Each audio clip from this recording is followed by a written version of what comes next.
Blog Talk Radio. Welcome to the Nonprofit Coach with Ted Hart, the most listened to internet radio show in the nonprofit sector, dedicated to helping your charity succeed. It's no secret that combining online and offline techniques is the key to modern-day fundraising success, and practical advice is what you need. The Nonprofit Coach with Ted Hart is the perfect landing point to learn from experts around the world who provide advice you can use. Ted Hart is without a doubt one of the... Welcome to the Nonprofit Coach with Ted Hart, the most listened to internet radio show in the nonprofit sector, dedicated to helping your charity succeed. It's no secret that combining online and offline techniques is the key to modern-day fundraising success, and practical advice is what you need. The Nonprofit Coach with Ted Hart is the perfect landing point to learn from experts around the world who provide advice you can use.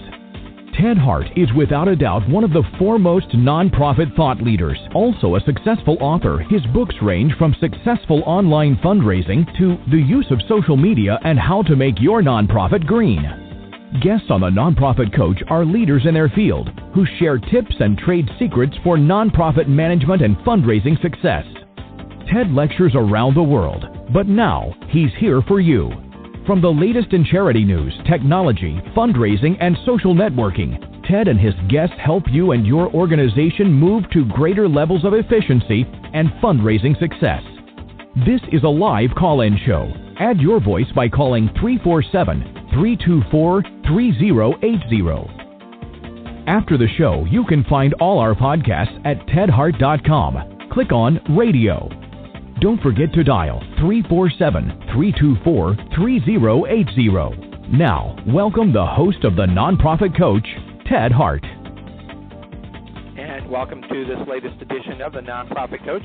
Thank you for joining us today. We've got a very big show for you. This is November 5th, 2013, and I'm coming to you live from the national headquarters of the Charities Aid Foundation of America. We have two terrific authors here with us on page 2 today. Alan Bristol and Linda Lysakowski will be here to help you learn what's wrong with fundraising and how you can fix it. Two of our biggest experts, but here on the Nonprofit Coach, as always, you can send us your questions via email at tedhart@tedhart.com. As the announcer just mentioned, it's 347-324-3080 for the call-in number. You can also join us over in the chat room if you'd like, and you can ask questions over in the chat room. We'll make sure that those get to our authors today. But here on the Nonprofit Coach, we always start with page 1 news.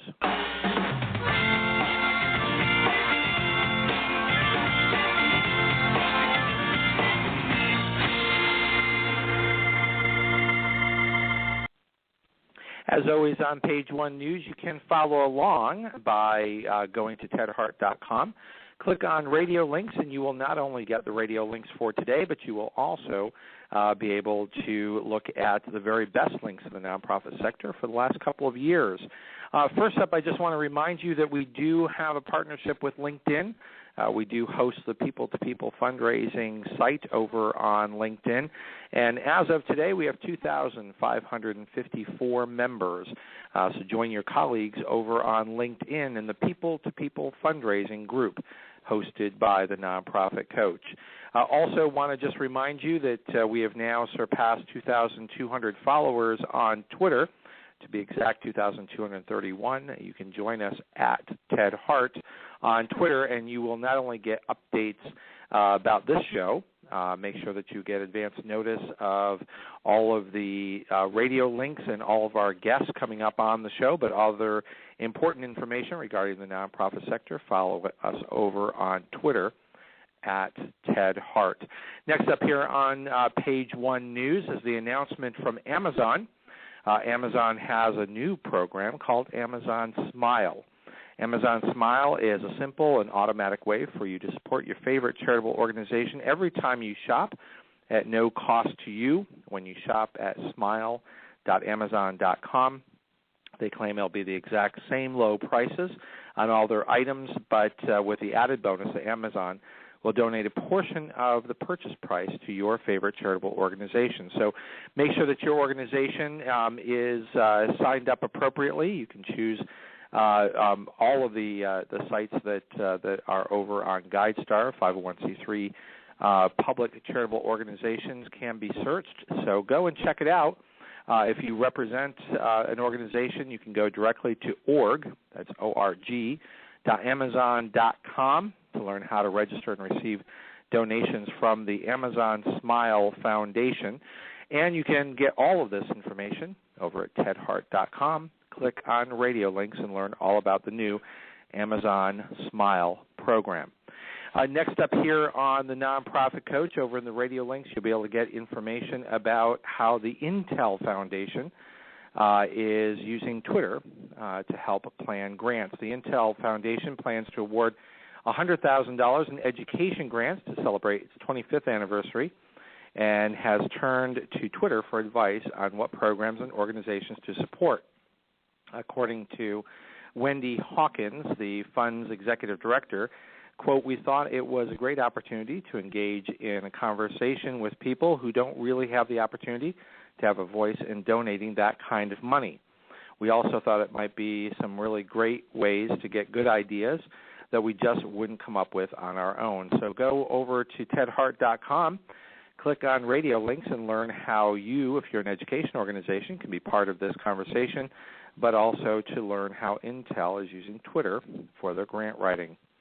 We've got two announcements here from Facebook that we want to share with you. But before we do that, this is time for the CFRE Minute once a month. Ava Eldridge comes and joins us, and over in the radio links you will find a direct link to CFRE.org. Ava Eldridge, thank you again for joining us here on the Nonprofit Coach. What's going on over at CFRE? Well, today is the debut of the new website. I know I've talked about it a lot on the show, but it is live now, so I hope people will go and check out CFRE.org with our new look and our new application portal. I think they'll like what they see. That's terrific. Well, we do have a direct link today. When people go, what will they see? What's different? And how does this make a difference for CFREs or those who should be applying? Well, in addition to a new look, I think what they'll really like is the new functionality. The new application portal is totally online. There's no more printing off and mailing an application. And I know for people who are interested in going green like you are, Ted, that's going to be big. It's also going to be having a much more robust career center. You're going to see searchable lists in terms of finding study groups, finding continuing ed opportunities, and also our reading resource list. So overall, we've just tried to listen, put in features that current CFREs and future CFREs will appreciate and that will really make their experience of this CFRE community better. That's terrific. Now, you also have a search feature for your online network search. What does that do? And certainly that gives people an opportunity to sort of get a sense of who's out there who has this credential. Is this the beginnings of sort of starting an online community? We've got a couple different online communities going with Facebook and also with Twitter. And you're right, there is that searchable feature, too, for people who are looking for CFREs. So overall, let us know what you think. Let us know what more you'd like us to do, because that's one of the things we're committed to. It's not just about the technology. It's about what technology can do to really connect people and make our community Yeah, we strong. think that that's important because now all around the world, if you're looking for an expert, someone who is certified to be knowledgeable in the fundraising field, you now have a searchable database that you can find someone nearby. Absolutely. And also, worldwide, people can now take the CFRE exam. It's available now in 80 countries. So that's also exciting. And I think just goes to speak to the way fundraising really is an international profession. And it's something that even though people practice it in different parts of the globe, there's a lot more in common than there are differences. So we're excited to be a part of pulling this international community of fundraisers together. Well, and that's significant. Say that number again, 80 countries that now can qualify for taking the exam. Right, it's available. So that's very exciting. It's good to go to various conferences and let people know that now they can take it in their own backyard. We've been getting excellent feedback. And, again, just all part of really fulfilling our mission to promote best practices in ethical fundraising. Well, as you know, here on the Nonprofit Coach, we're extremely supportive of the CFRE movement and believe that those who do qualify should be seeking certification because it does increase credibility in our sector and also demonstrates your own personal commitment to ethical and professional fundraising. What are the baseline qualifications that my listeners today, if they meet those qualifications, they should start thinking about taking the exam? They should have 5 years of experience as a professional fundraiser. They should have continuing education. We have a point system. You can take a look at our site to see where you fall. They also need to be able to document their fundraising experience in terms of dollars raised and or communication or management projects that contribute to the fundraising bottom line at their organizations. And they have to show that they're involved in volunteer service to their communities. Oh, that's terrific. So sort of a full service in terms of 365 degrees of what makes you a good fundraiser and also show your commitment. Ava, thank you so much. We always look forward to having you here every month on the Nonprofit Coach for the CFRE Minute. We'll look forward to having you join us again next month. Great. Thanks so much, Ted. It's always a pleasure to be here. You bet. Take care. And we're back here on page 1 here on the Nonprofit Coach. Again, you can follow along on at tedhart.com with all of the radio links for today. As promised, we have 2 announcements from Facebook. First of all, Facebook, it turns out, and this is going to be good news for our 2 authors today, is studies show that Facebook drives the most traffic to publishers, beating out Twitter and Reddit. And we've got a report for you today that Facebook is number 1 in driving traffic for publishers. The world's largest social network directed 10.4% of all traffic to websites this past September, according to data from 200,000 publishers. So for those of you who are waiting for Facebook to fail, waiting for Facebook to no longer work, you do want to be paying attention to how it can be used to drive traffic. So if that's what you're looking to do, is to increase your visibility, Facebook is still a great place to be. And that's followed, by the way, in this study by Pinterest. So Pinterest is beating out Twitter in driving traffic for publishers. And this is just one indication of how the social networking sites can drive traffic. Next up on the Nonprofit Coach here on page 1, we have for you 14 Facebook tools you didn't know exist. Some of them are things like your activity log.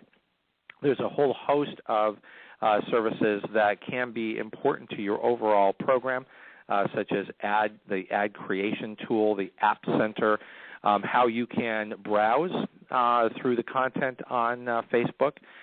You can also track the conversion rate of services that you have for various audiences that you may be tracking.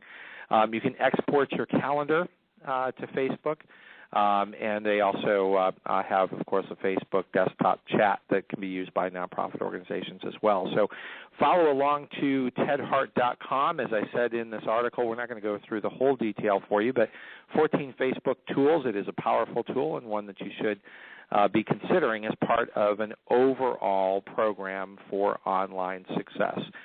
Check that out at tedhart.com. Next up here on page 1 news comes to us from TechSoup. This is an important topic, particularly for those of you who are looking at budget time and looking to increase the efficiency of your nonprofit organizations. New solutions that can help streamline communications and spare the environment. So unified communication options for nonprofit organizations. What we're talking about is unifying such things as voicemail and fax, SMS messaging, instant messaging, bringing all these into a platform that's easy to manage, and TechSoup is outlining how you can use voice over IP, the use of broadband internet connection to facilitate your telephone communication, and how all these things can be brought together into a unified solution, including electronic fax services, voicemail to email, online services, and the like. So check that out over at tedhart.com. You'll also find in our radio links today, also from TechSoup, 5 tips for visually enticing nonprofit websites. Now, we talk a lot here on the Nonprofit Coach about the 6 pillars of success. Number 1 pillar of success, of course, is a well-designed website. Definitely go and check out these really terrific tips and examples that they are sharing with you over at tedhart.com. Click on radio links. Look specifically for the 5 tips for visually enhancing nonprofit websites. You can turn a mediocre nonprofit website into an engaging, high-traffic destination. Go check that out at tedhart.com. And that does it for today for our Page 1 news. That means it's time for Page 2.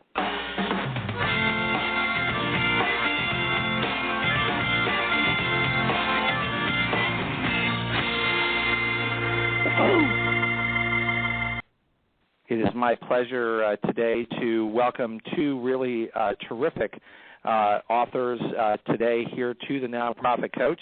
First of all, we have Linda Lysakowski with us.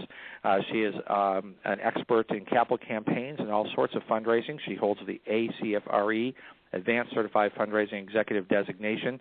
And for 19 years plus, she has been a philanthropic consultant.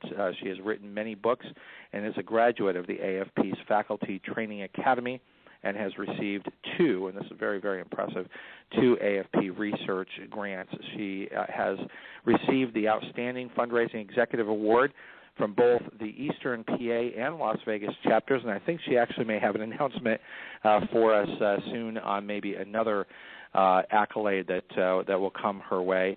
And our other author today is Ellen Bristol. She is the founder and driving force behind Bristol Strategic Group, a Miami-based company that she launched in 1995 with over 27-plus years career in sales and marketing for top-tier mainframe computer companies.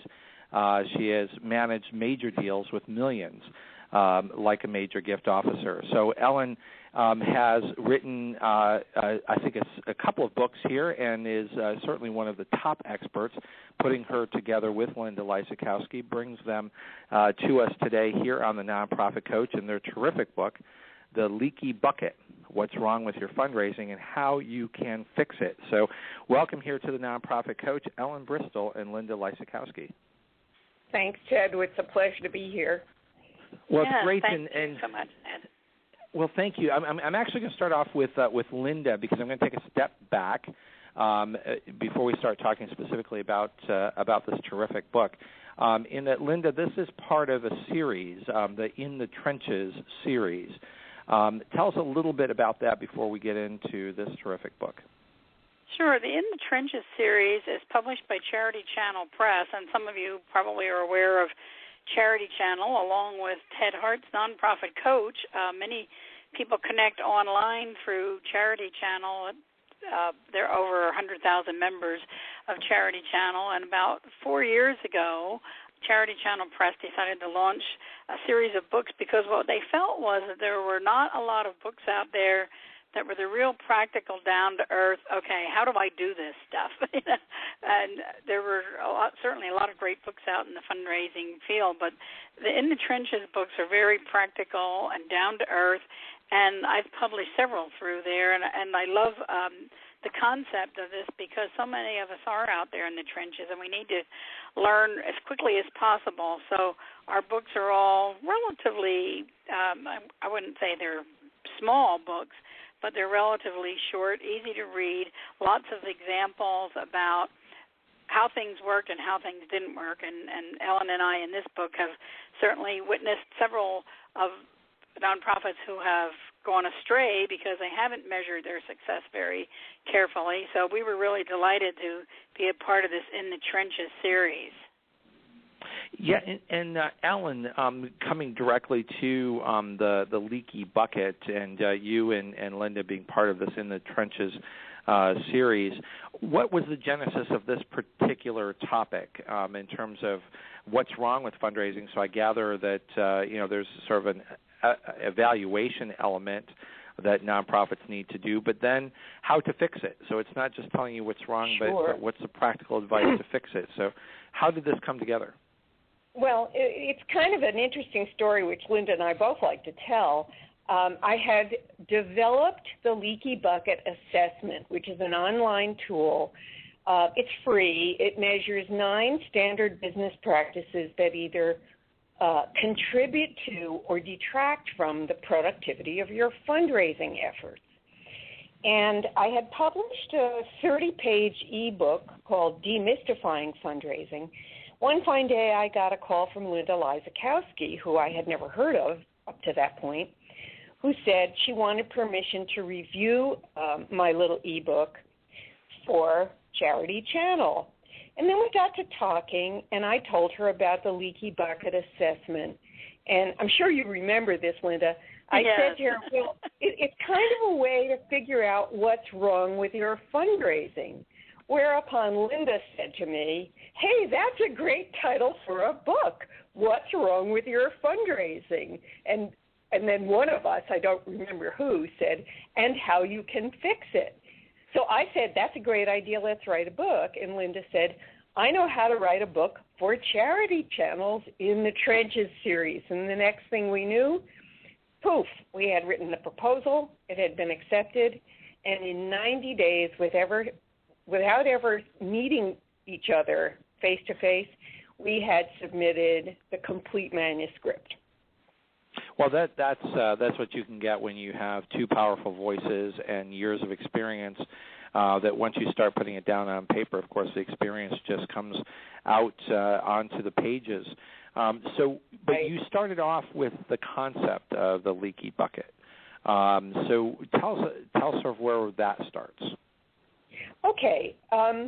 It started in a very pragmatic way. I wanted to attract more traffic to my website, the website for my consultancy. Even though I have a for-profit background, I now specialize in consulting to the nonprofit sector. And I thought, oh, here's a nice idea. Let's ask people to fill out an interactive tool that'll tell them where they are. Little did I realize that I was choosing items to evaluate that haven't been examined in the nonprofit sector. They are looked at frequently in the sales arena, in for-profit businesses, but they hadn't gotten a lot of attention on the nonprofit side. And so I had rapidly come to understand that this was information people wanted because they kept finding out they didn't have things that the leaky bucket measures, including a carefully documented ideal donor profile or performance targets for acquiring, retaining, or upgrading donors. In fact, not all of them even had a case for support. That was one of the biggest surprises to Linda and me. So by the time we had our initial conversation, I had gathered about 70 or 80 surveys, and I put together a little presentation and shared it with the members of my AFP chapter. We now, by the time we published the Leaky Bucket book, we were able to examine the results of over 400 respondents to the survey. And we can tell you, they don't get very good scores. Well, and why do you think that is? Because this seems to be, a topic that comes up regularly in terms of relatively low scores for nonprofits. Is this an issue of the professionals not being prepared or nonprofits not being prepared? I think it's an organizational problem and it needs an organizational solution. The nonprofit professionals that we know and work with are wonderful people who work tirelessly to bring in the money to fulfill the mission. But they're often working against the lack of such management controls. It's easier for a top-notch CFRE development officer to perform optimally if that development officer has been provided a set of criteria that says donors matching these criteria offer us greater potential than donors that don't match these criteria. Mm-hmm. Well, and for a lot of nonprofits, doesn't it sort of start with, well, we need money, go get it. Right. And there isn't enough planning, Linda, is there for organizations to really think through how are we going to actually raise money and why would someone give? Right. I think what we have found is that many organizations, nonprofit organizations, fall into the trap that, Einstein defined insanity once as doing the same thing over and over again and expecting different results. And I think, unfortunately, this is what happens. Boards and CEOs who maybe perhaps themselves don't have a good grasp on philanthropy and the techniques involved in fundraising expect things to happen differently. They hire a new director of development and think that person is going to work miracles, but they haven't really taken the time to assess what they've been doing in the past. And both Ellen and I come from corporate backgrounds, her in the computer industry and me in the banking industry, both of which are industries where evaluation and constant examining what you're doing is just necessary to survival. And in the nonprofit sector, I think a lot of times they don't take the time. They're so busy putting out fires and doing the day-to-day things that have to get done that nobody takes the time to evaluate and to plan. And I think this is the biggest drawback that nonprofits are facing today is they don't take that necessary time to evaluate what they've been doing and seeing if they can do it better. I think a perfect example, and we talk about this in the book, are special events. So many organizations doing the same special events over and over again, even though they may be losing money, and maybe they haven't figured out yet that they're losing money because they're not evaluating that event. They're looking at the cost and they're looking at the income, but they're not looking at the opportunity cost. They're not looking at what they could be doing if they weren't spending 40 hours a week working on one special event.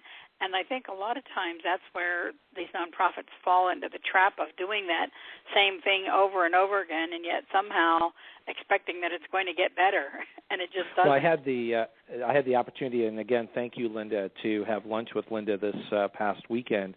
It's great to see you again, and we talked about this very issue. And Ellen, right. One of the things that I shared with Linda is, when it comes to special events, which I absolutely agree are often not done well and certainly not evaluated appropriately, is that special events should be very clear to the mission of that special event, where it fits within the overall program, and it should only be partly fundraising and certainly should be partly prospecting and information about the organization. So there's a PR fundraising combination to these special events, but they end up, as Linda just said, sort of over and over again doing the same thing because it becomes more about cash flow and not even stepping back and saying, well, what's the opportunity lost by devoting so much of our time, energy, and treasure to this special event as to other types of fundraising we might succeed in? Well, it's interesting to note that the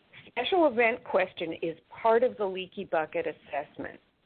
In fact, it's the last of all of the questions. The question is posed thusly, or the statement: what practices does your agency use when fundraising results fall below desired levels? And 54% of our sample said throw more special events. Yes. Now, that is not a way to deal with undesirable results. The way you deal with undesirable results is you trace back what you're not doing right. You don't run around like Chicken Little, the sky is falling, and say, quick, let's have another lunch and golf tournament, rubber ducky race, cow chip bingo, or whatever. So Linda has a great list of nutty special event titles. And so it became clear to us that a lot of nonprofit executives are, especially senior leadership and at the board level, are out of their depth when it comes to raising money. All they know is we have enough money, we don't have enough money, And when we're on the don't have enough money side, let's panic. And we all know, even those executives know, that's really not a good thing to do. But and I think we all know. I think we all know there's in most communities there's at least one or two organizations that just have the reputation of sort of chewing up and spitting out development officers. And I think it goes back to the concept that both of you have talked about, and that there isn't this evaluation of, are we ready? How are we organizationally raising money? They're sort of looking for that wizard who's going to come in and even in a badly organized way will somehow raise money. And Ellen, I don't know what the exact numbers are, but another answer to that question that she just talked about is fire the development director is the answer. And I forgot how many percent people said that's their solution to when fundraising isn't performing. Actually, it was about 15%, which, if you ask me, is 15 percentage points too high. I agree. Most of those development directors, if they're working in organizations that fail to offer these parameters, metrics, guidelines, and benchmarks, they're doing a yeoman job. It's not their fault. They haven't been given a fighting chance to perform adequately. Right. So and it's not to say that it's not to say that some fundraisers don't get it right, and some fundraisers should be fired. Right. But overall, right. But overall, what you're finding in the leaky bucket is the leak is coming from the organization, and that's right. even a really good or adequately trained development officer in a bad management situation is not going to meet the expectations or maximize the opportunities for fundraising. Right. When I was in the computer industry, I learned something very important. If you want to automate a process that's poorly defined, you'll get a poorly automated process. It's the old expression some of us may recall: garbage in, garbage out. Right. So if there's a perfect analogy here between setting up your automation and willy-nilly just sort of poking around and making a wreck out of it, and asking well-trained, dedicated, motivated professional staff to go out in the cold, cruel world and work without a net, it's just not fair. So what is the answer as it comes to your book? And so the part of the evaluation is doing the review of how are you raising money, and then break each one down to the elements of whether or not that you're maximizing those opportunities, or you're, Linda, just doing it out of habit? I think that the answer is really two steps. It's exactly what the book says. First, finding out what's wrong with your fundraising, and then deciding to do something about fixing it. And there's several areas besides the special events and some of the things that we've talked about already. There are some other areas that really stood out to us, like Ellen mentioned already, how few people even have a case for support for their organization. And that's right. One of the basic foundational tools you need. You mentioned earlier in page 1 the importance of a good website. I can't tell you how many times I go to an organization's website that is so poorly designed that sometimes I don't even know where the organization is or what their mission is. So right. Just some basic things like looking at websites and other forms of public relations that you do, looking at your case for support, looking at your donor profile. Sometimes we talk in the book about chasing donors that we call DOA. They're never going to amount to anything, and yet, we keep pursuing those same foundation grants, even though those foundations are never going to fund our type of organization because they just don't fund that type of project or that type of program. Individual donors, sometimes we're chasing donors that really aren't worth our time, to be blunt about it. Looking at the role of the how many board, organizations all of those things. Yeah. But how many organizations are out there that are still sending direct mail or email appeals to someone that gave $10 5 years ago? and have never given another gift, as if somehow they just have amnesia that they'll forget and give again. Exactly. That's exactly right. And the flip side of that whole evaluation tool is so important to who should you be asking. Well, one thing that's very difficult for everybody to do is to walk away from somebody you think is a prospect. And it's even worse in philanthropy because usually the people are going to be nice to you. They're going to be welcoming. They're going to be friendly, but you're not going to get anything from them. And somehow or other, it's tough psychologically for all of us to say, this isn't worth my time and effort any longer. But having those management controls in place that say, listen, this guy scores too low to bother. If he writes us a check, goody for us, but it's too expensive for the development officer to drive around town and buy lunch for that person, because nothing's going to happen. Nothing's going to happen. And understanding how to make that evaluation. Ellen and Linda, we're going to be right back after the break, and when we come back, I want to keep exploring the direction that you're going in, because you make the case that only 23% of nonprofits make use of a documented ideal donor profile, and I think that concept, that what you were just talking about, pursuing unqualified donor prospects, is perhaps one of the biggest areas of the leaky bucket. So we'll be right back after this break.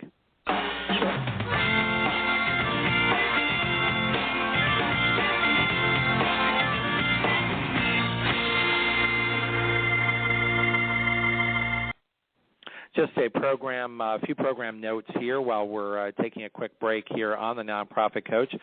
Next week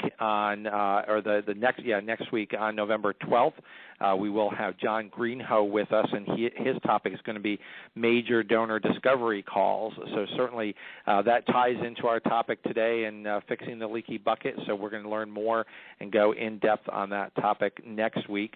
On November 12th, that is a day to catch up on past podcasts, over 200 past podcasts available here on the Nonprofit Coach on all sorts of different topics.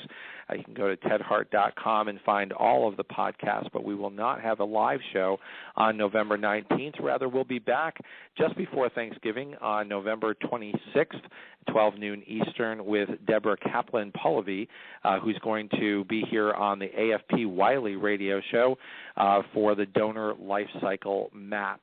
And just looking down the road a little bit, don't forget our last show of 2013 before we go on the holiday break. Of course, every year our last and holiday show is Kay Sprinkle Grace, and Kay Sprinkle Grace will be back to talk about your New Year success plans. She'll be with us on December 17th. So those are a few program notes. We're going to get a quick update here on information available over on Google, on the Google Nonprofit Program, and then we'll be right back with our Page 2 guests.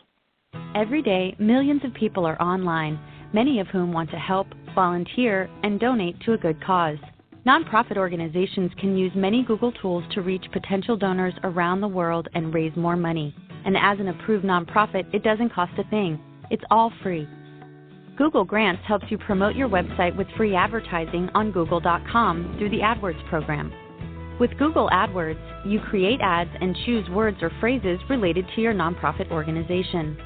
When people search on Google using one of your phrases, your ad will appear next to the Google search results under the Sponsored Links section. AdWords allows you to target certain geographic areas, dates, and times of day for your ads to appear. YouTube for Nonprofits is another tool that can boost donations to your organization.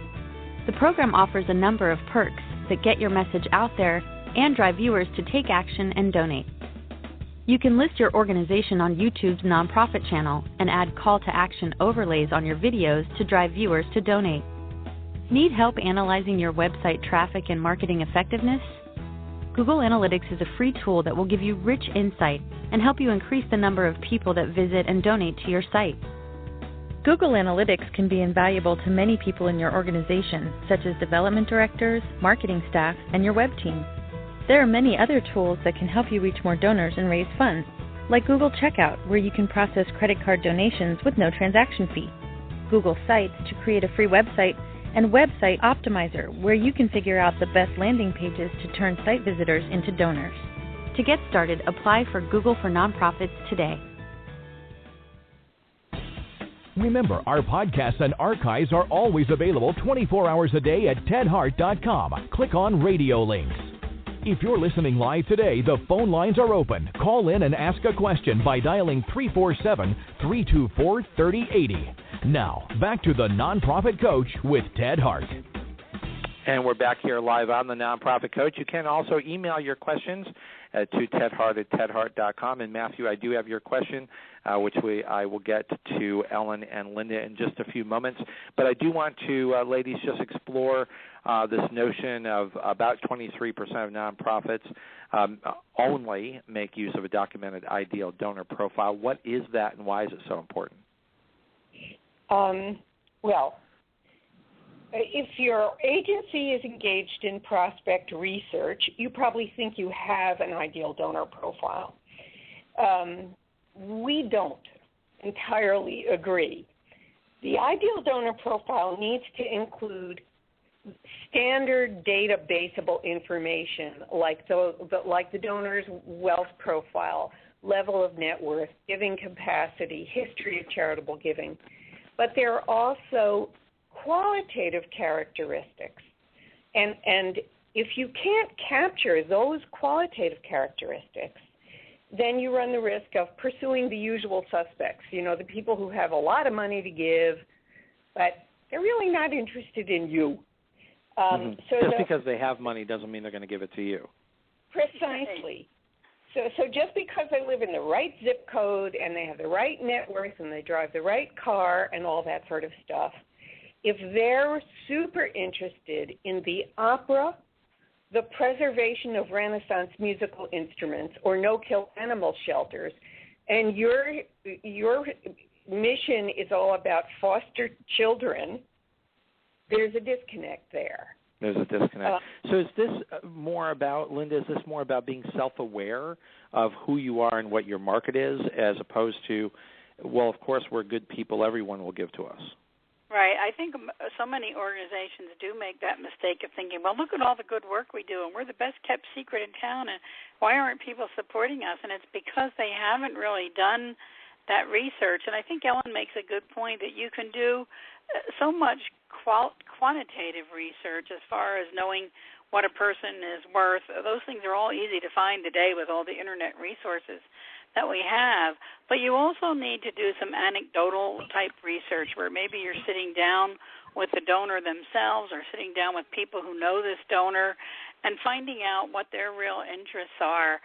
This is why so many times, and I think the fact that you're having John Greenhow on is excellent, because I also read his book and was actually partly involved in his book, and he talks so much about what you find out on the discovery call, and that's why you spend the time doing those discovery calls to find out who are the donors that are truly interested in what you're doing, because without that interest, they could be, the richest person in town or in the country or in the world, and you're not going to get anything more than a go-away money type gift from them unless they really have the passion for what you're doing. Well, and it's so interesting that you bring that up, because, I talk a lot on this show about, go-away money, which is not major gift work, which is not doing your job as a development officer. So talk a little bit more about that concept so my listeners can really understand where are they going wrong, and this is, I think, a big part of the leaky bucket. I think partly where they go wrong is looking just at the dollar signs. And years and years ago now, The Millionaire Next Door is an old book, but it really is still valid, I think. It helps us think in terms of the millionaire who's going to support your organization, or the billionaire, may not be the obvious person who is seen around town in the big fancy cars. It may be the guy driving the Ford station wagon and wearing an off-the-rack suit that may be your major donor, because that donor has a love for what your organization is doing. So it's finding those donors and cultivating those relationships that is really critical. And I think this ideal donor profile also needs to carry into the ideal board member profile, because so many organizations choose board members the same way they choose donors. Well, this person's got deep pockets and they know everybody in town. But do they really care about your organization, and are they motivated enough to want to, be a major donor and help you find other major donors? So that ideal donor profile goes hand in hand with an ideal board member profile. And so many times I find nonprofits just recruit board members and donors in such a haphazard way. There has to be a science to it, but also an art, and that's what Ellen and I love to talk about in the Leaky Bucket, that there's a science behind this, but there also has to be an art to it. Right. Well, and I'm fearful that a lot of nonprofits don't even use the wealthy person. They use more the we'll fog up a mirror standard for board membership. For board members especially. Exactly. Right. Not even thinking in terms of, something I'm a big fan I speak of is what I call the strategic vacancy. Don't fill every seat. Wait until you have developed that profile, you know who you're looking for, and find that right person, even if it takes time. But ladies, I did promise Matthew, he emailed in a question for you, and that is he's asking about the role of a strategic plan. Oh, man, this is really fabulous. In the last roll-up, we discovered that only 45% of our respondents say that they have a strategic plan. Now, Linda and I might like to look at some of those 45% and knock them off the list. But remember, the strategic plan describes how the agency is going to achieve its mission and fulfill its vision. And if the strategic plan isn't guiding the development plan, what are you doing? So the strategic plan really says what we have to raise in order to achieve the mission and fulfill the vision. And we've talked about this, Linda and I, many a time, and what we like to say to our clients is, hey, are you spending enough money? As opposed to, oh, my God, we're spending too much money. So we really need to be looking at the strategic plan, and if it isn't robust enough, it needs to be improved, because that's going to dictate your development plan. Don't you agree, Linda? Yes, and what I've always said, and by the way, that statistic of people who have strategic plans, if 40-some% only have strategic plans, you can probably bet that only 4% of those people have development plans, because when we do presentations on this topic and we ask people for a show of hands of how many have a strategic plan, usually the majority of the room raises their hand, but when you ask them if they have a written development plan, it's a much smaller percentage.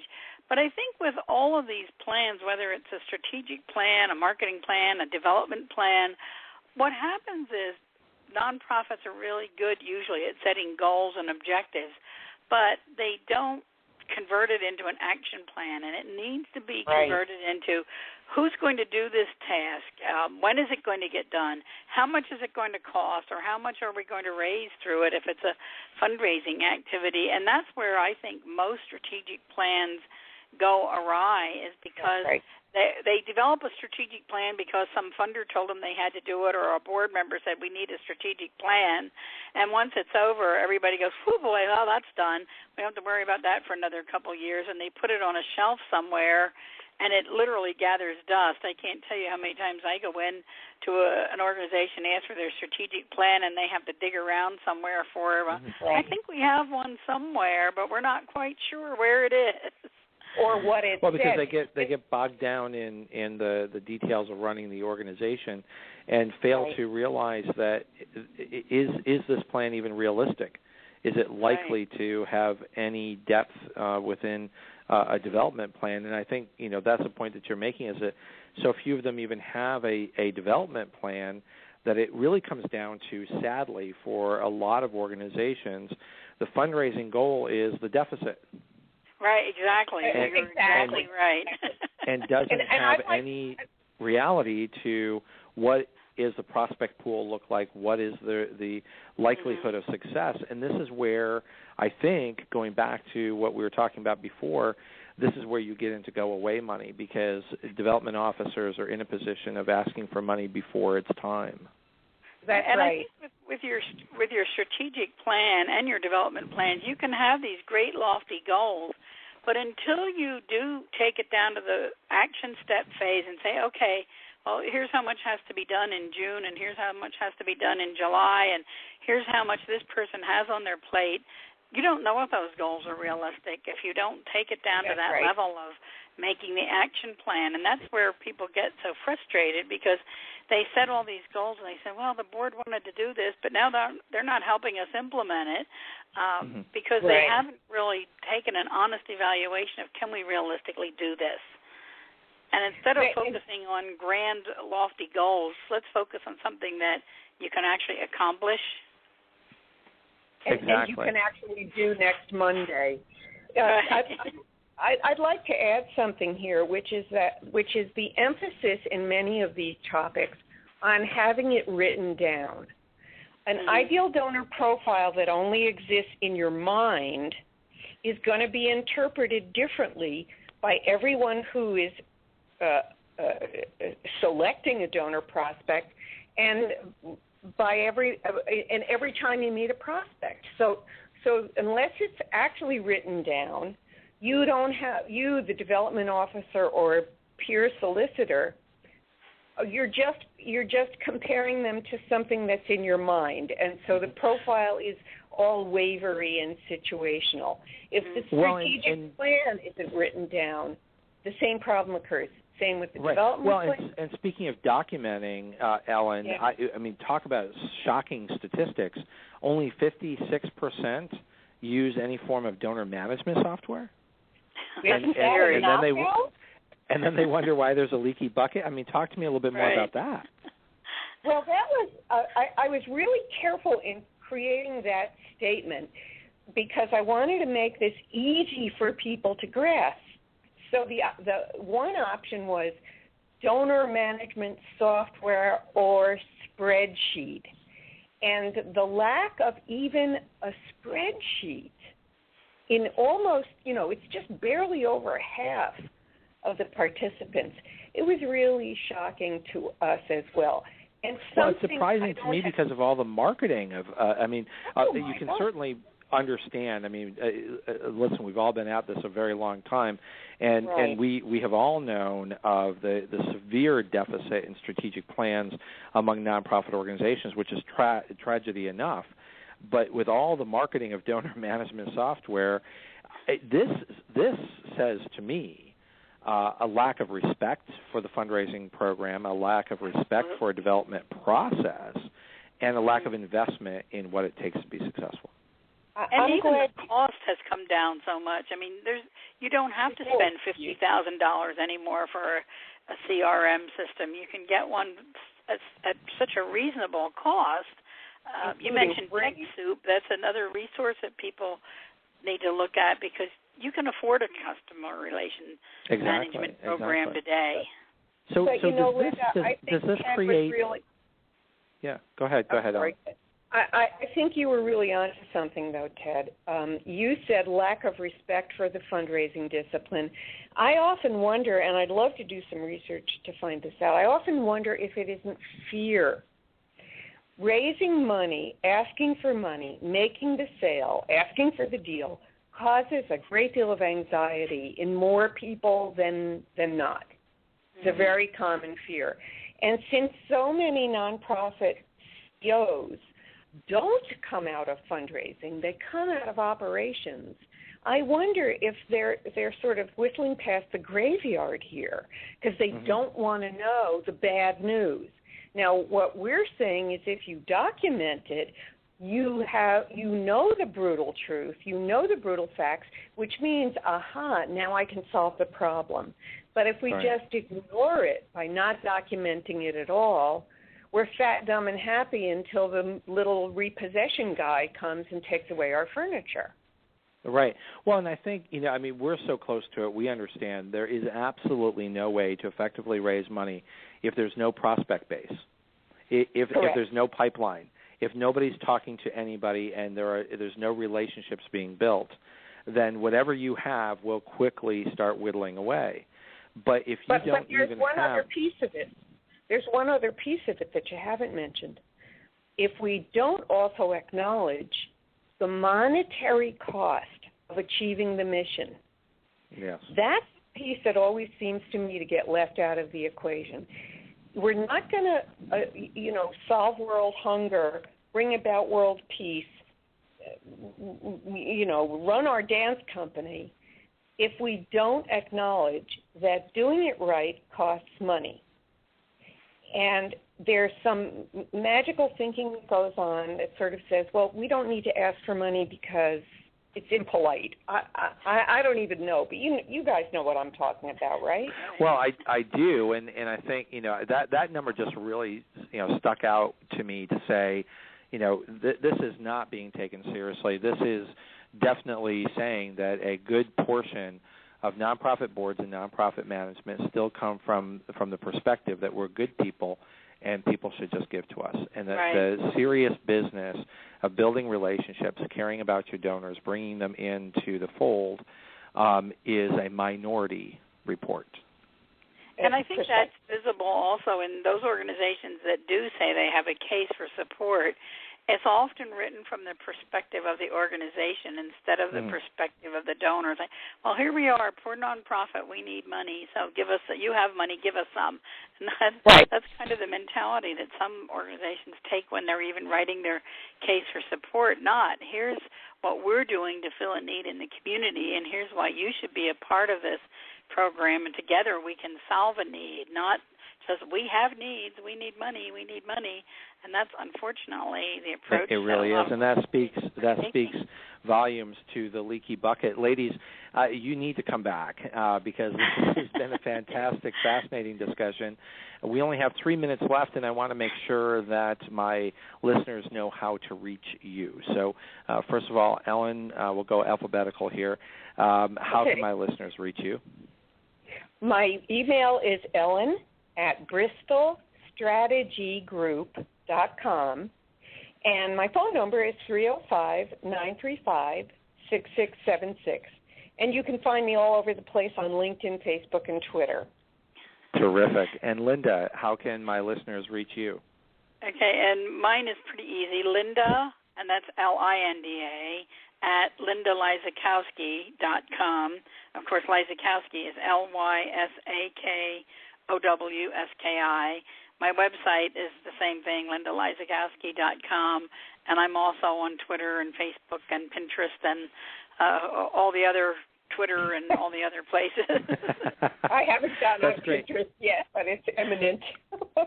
Well, it's a fascinating topic that you have brought to us today.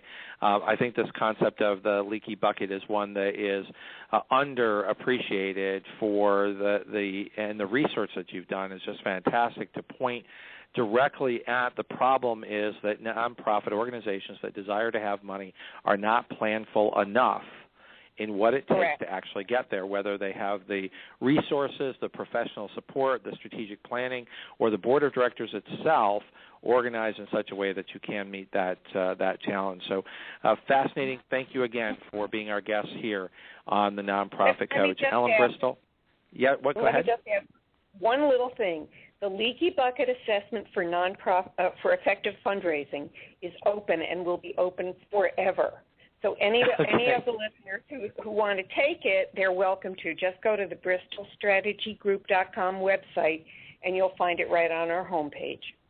Excellent. What a great way to wrap up this particular edition of the Nonprofit Coach. Don't forget to join us next week live here on the Nonprofit Coach, 12 noon Eastern next Tuesday. Thank you again for being my guest here on the Nonprofit Coach, Ellen Bristol and Linda Lysakowski. Thanks, Ted. You've been listening to the Nonprofit Coach Radio Show with Ted Hart. Tell all your friends to check out our production schedule and download our iPod and iPad-friendly podcast at tedhart.com. Thanks for listening to The Nonprofit Coach.